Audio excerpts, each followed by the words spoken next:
Fulltrúi fólksins, segiru, ef þú reynir að máta þig svona inn í og reynir að horfa fram í framtíðina og við gefum okkur það að þú myndir ná kjöri til embættis forseta Íslands. Hvernig forseti yrði Steinunn Ólína þá? Ég verð heimakær forseti. Ég mun veita því athygli sem að mikilvægt og vel gert og öðrum til góða.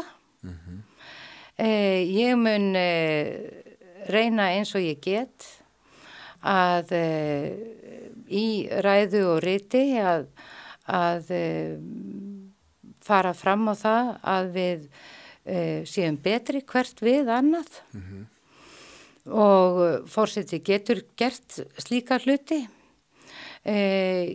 Mér finnst við hafa mikið verk að vinna við að byggja upp traust og trúnað hvort við annað og að við getum átt í betri samskiptum og að við getum trú okkar á okkur sjálf.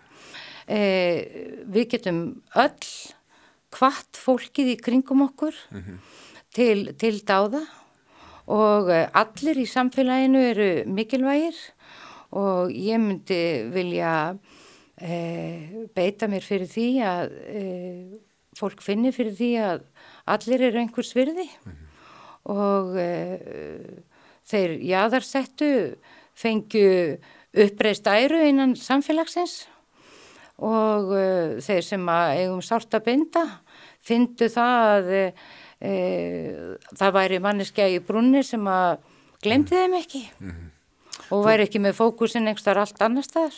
Þú ert að lýsa svona peppara fyrir íslensku þjóðina, svona stappið okkur stálinu Já, mig langar líka bara samin okkur.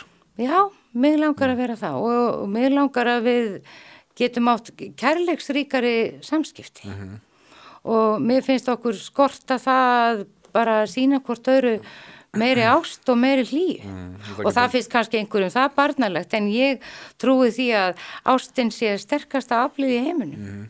Og kærleikurinn. Getur margir tekið undir það með þér held ég.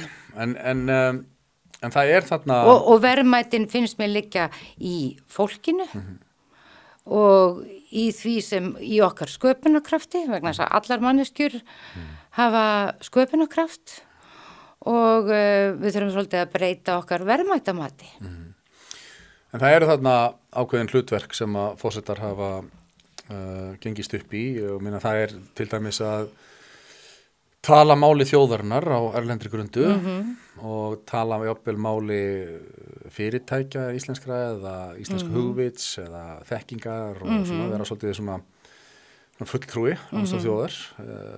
Hvernig heldur að þér færist það hlutverk? Ég held að mér færist það bara vel úr hendi.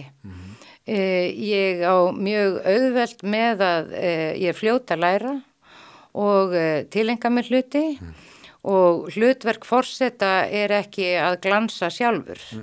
Hlutverk forseta að leiða saman fólk, okkar fremsta fólk og koma því í tengslum við fólk erlendis ef að svo ber undir. Og það ekkert forsetans að vera sniðugastur, flottastur og bestur, heldur einfaldlega að hafa lag á því að lyfta sínu besta fólki sem að vinna að hlutum sem að geta orðið þjóðinni til framdráttar.